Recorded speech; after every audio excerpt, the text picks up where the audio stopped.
All right, all right. How you guys doing? My name is David Kirkley. I'm with the Serial Entrepreneur Podcast, and we're going to start off today by talking to and introducing Miss Salita Coleman, managing partner at AFT Prime Partners in Fairfax, Virginia.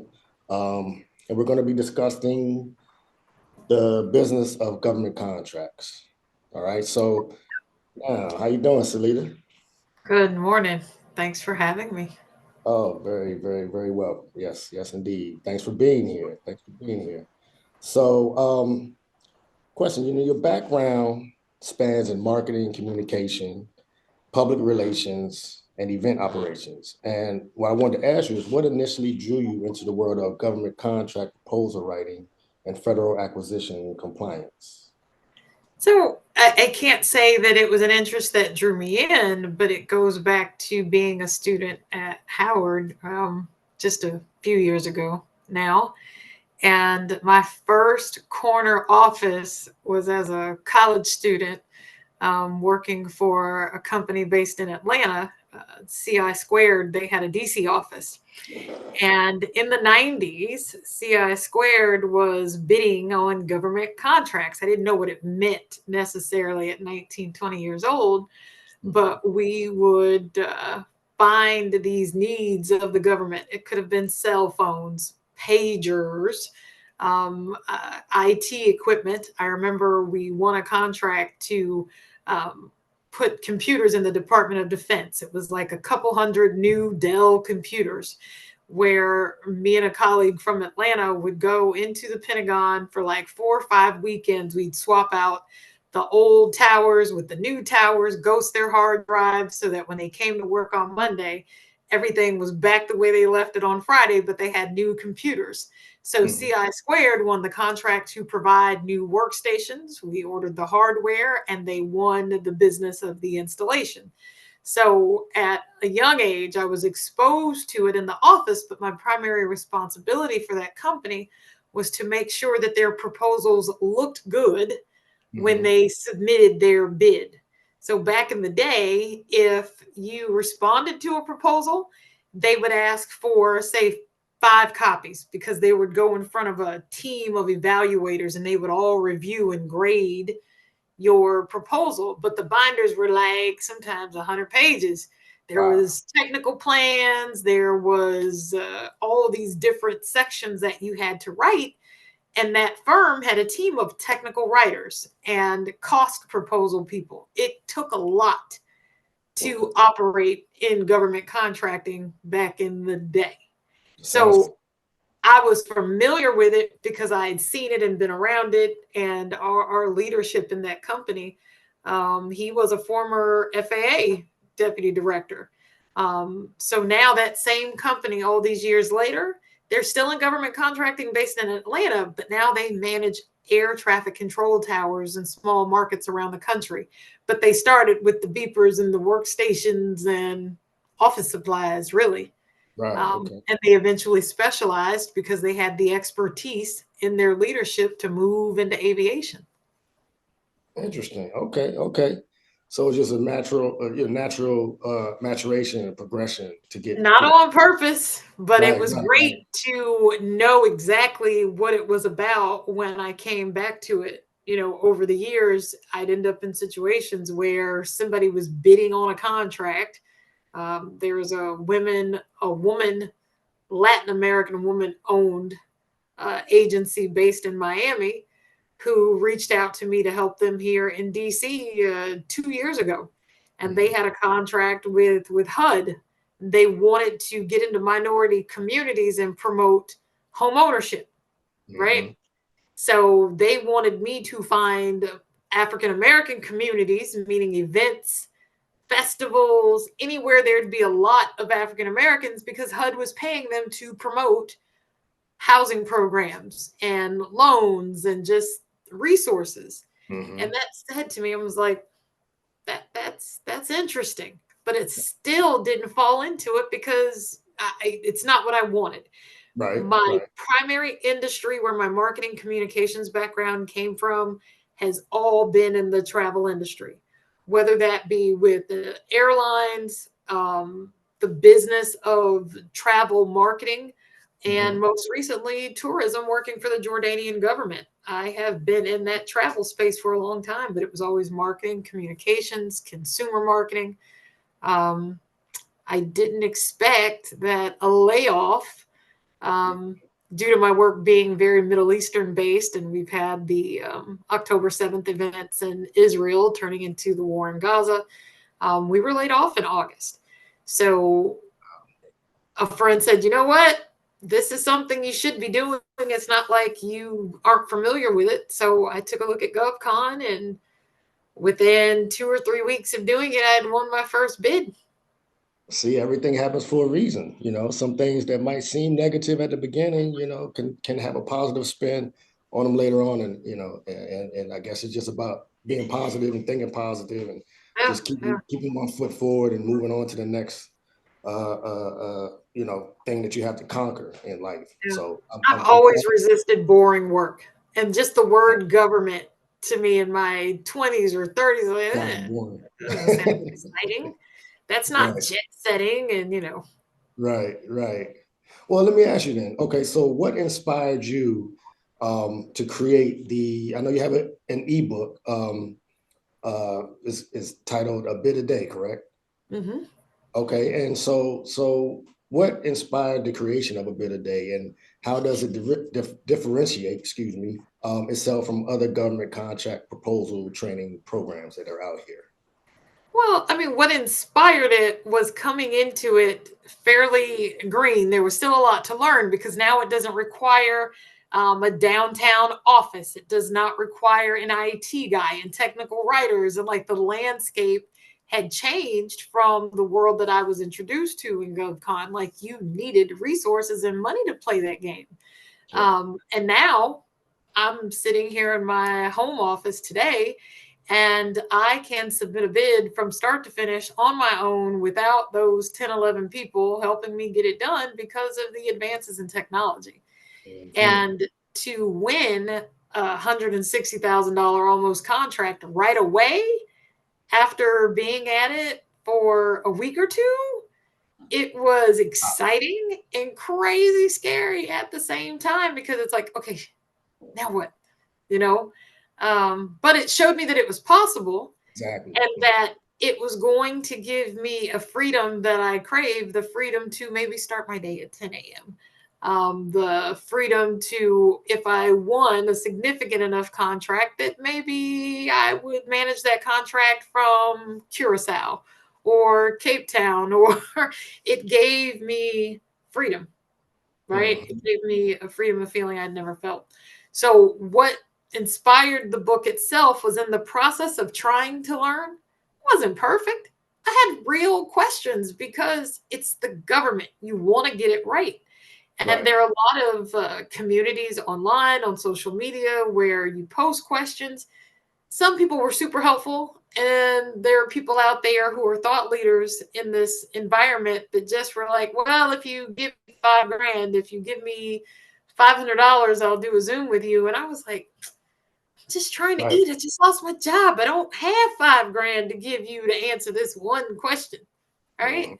Mhm. And I'm pretty astute in terms of searching and looking for answers, but it's always ideal to speak to one who's qualified Mhm. in the space to answer a question. Mhm. And I was in one of these groups online, and as I started to win and do better, I'd help people answer their questions because I had just been there. Right. Right. In doing You know so, what it felt like. Yeah. yeah, I knew what it felt like to just want to know, and I wanted to see people win because it felt good. And in doing so, I was kicked out of what was supposed to be a community of people supporting each other because I was helping too much. I was taking away from someone else's training, I guess, business or whatever the case may be. I couldn't answer questions and have that support community anymore. And I said, you know what? People out here need to understand how to start this from the Mm. time they decide I want to do it. I need an LLC, then what? Or I need a cage code. Okay, I got it. Now what? I wanted to detail this process because if you really want to do it, it's not that deep, and I wanted to make it easy and affordable for people to learn it. Awesome. Wow. No, that makes a lot of sense. Um, Oftentimes people get discouraged, when they're trying to start a new venture or venture out, because there's just too many people that are holding too much information from them. It's hard to get all of the information in one location without spending $1 million. Yeah. And I've been there as well, with all kind of different ventures that I get into throughout the years. That's why my Gatekeepers, real. podcast is titled Serial Entrepreneur. I've done so many different things throughout the years, but so I know the frustrations of trying to get into a space and not being able to get the proper information without, you spend way too much money before you even know if that's something that you really want to get into. And I think that's the problem with a lot of these programs out here. So that's awesome that you're doing that. And I believe with my whole heart that if you're good to people, you will be blessed in your Yes, business and your life or yes, whatever. It's like I want to make a contribution, and maybe this is where I was meant to do it. yes, yes, yes, yes. So let me ask you, can you elaborate on a step-by-step kind of blueprint provided in the ebook and how it assists clients starting from scratch in government contracting? Well, as far as people will get an LLC, I'm going to start a business. I got an Right, LLC. They have it, and in government contracting, it's like, okay, got my LLC, figured out the name of my business. Now what do I do? Right? Um, you should not communicate your bids or the business of bidding with your Gmail address. You should have right, professional email to be taken seriously. right. Steps like that. Ideally, you have a professional looking website, even if it's a landing page. This is still business. This is still a marketplace you want to present Mhm. well, right? So that includes having some version of a brand to present. You know, when you submit a proposal, it should be on letterhead. Like, I Right, want to give you all the sauce so that you don't try and fail.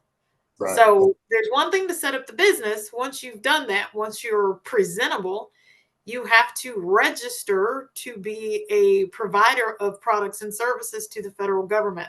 And that involves getting a cage code.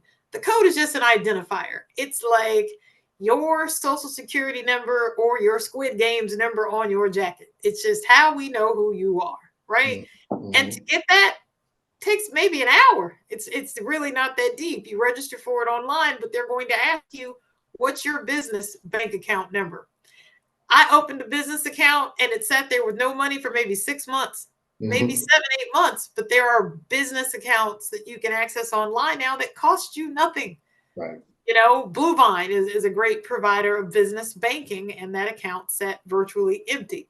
But it's a part of what you need to be registered. So you win a bid, they can wire you money, right? right, right, So just the initial steps, I want to make sure you don't miss anything. If you're following the steps, you'll get to bidding in the same week, but mm, that's because you're going to invest the time and are committed to getting it done.